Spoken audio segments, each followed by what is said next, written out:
मी आज बनवणार आहे मुळ्याची भाजी। मुळ्याची भाजी बनवण्यासाठी साहित्य आहे 2 जोडी मुळा मी कट करून घेतलाय। स्वच्छ पाण्यात 2 वेळा धुवून कट करून घेतला आणि त्यात आपण तूर डाळ टाकणार आहे अर्धी वाटी, ओलं खोबरं खोवलेलं अर्धी वाटी, 2 मीडियम साइज कांदे, 2 टमाटे, अर्धा चमचा जीरा, थोडीशी कोथिंबीर, 1 चमचा लाल तिखट, अर्धा चमचा हळद आणि 1 चमचा धना पावडर। चला आता मी सुरुवात करूया आता रेसिपी तयार करण्यास। सर्वात प्रथम कढई तापल्यानंतर त्यात आपण 2 पळी तेल टाकून घेऊ। तेल चांगलं तापल्यानंतर त्यात आपण जिरे टाकून घेऊ।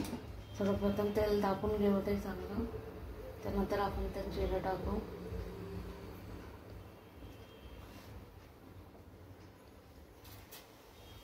जिरं चांगलं तडतडल्यानंतर 2 मीडियम साइजचे कांदे चिरून घेतले ते टाकून घेऊ।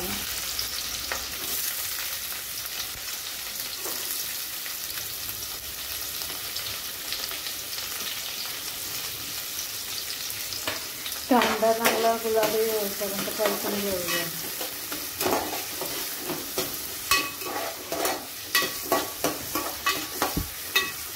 गॅस थोडा मिडियमच ठेवू। परतून घेऊया।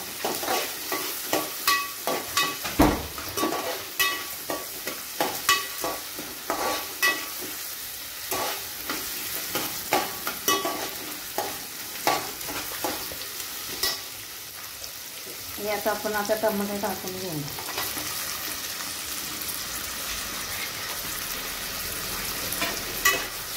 चांगलं शिजेपर्यंत आपण परतून घेऊ टमाटे।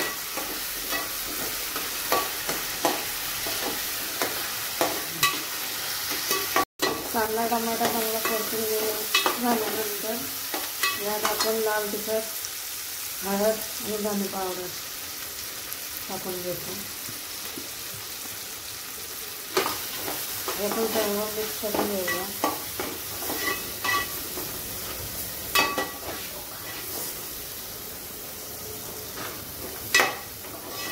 हे मिक्स करून आपण आता मुळ्याची भाजी टाकून घेऊ।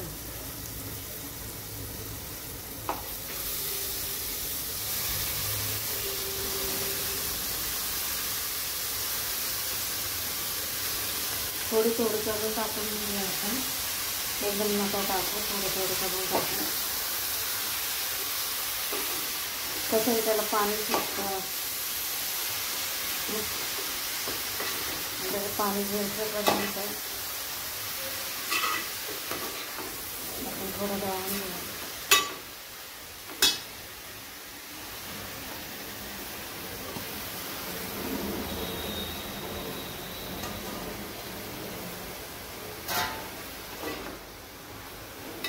सगळं एकत्र करून घेऊया आपण।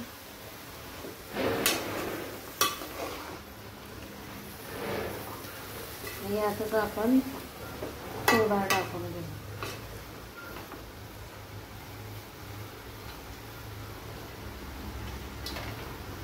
ही अर्धी वाटी तूर डाळ आहे, मी रात्री भिजत ठेवली होती। जर तुमच्याकडे वेळ नसेल तर तुम्ही 5-6 तास भिजत ठेवू शकता। मला असं दुपारसाठी पाहिजे होती म्हणून मी रात्रीच भिजत ठेवली होती। तुमच्याकडे वेळ नसेल तर तुम्ही 5-6 तास भिजत ठेवू शकता। तरी जेवढी जास्त शक्यतो भिजेल तेवढी चांगली शिजायला लवकर मदत होते।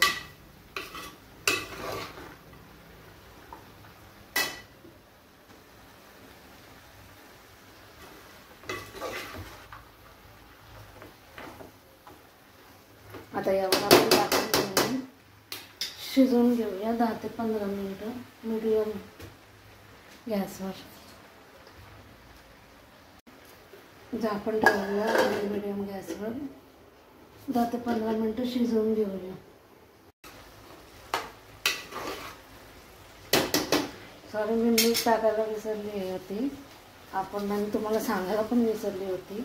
मी आता टाकून घेते 1 चमचा मीठ, 1 ते अर्धा चमचा, तुम्ही तुमच्या चवीनुसार टाका। मीठ टाकल्यानंतर पुन्हा एकदा आपण चांगलं परतून घेऊ.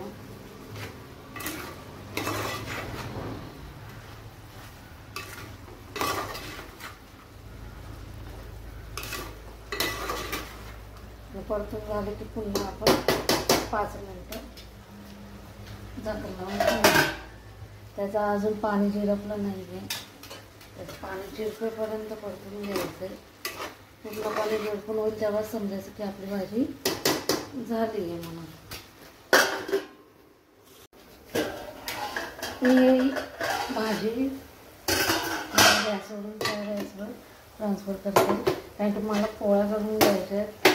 आज मला ना खूप उशीर झाला आहे स्वयंपाकाला, म्हणून भाजी शिजेपर्यंत मी पोळ्या करून घेते. भाजी आपली पूर्णपणे शिजली आहे. त्यात आपण ओलं खोबरं खोवलेलं टाकून घेऊ आणि थोडीशी कोथिंबीर. भाजी झाली आहे आपली खाण्यासाठी रेडी.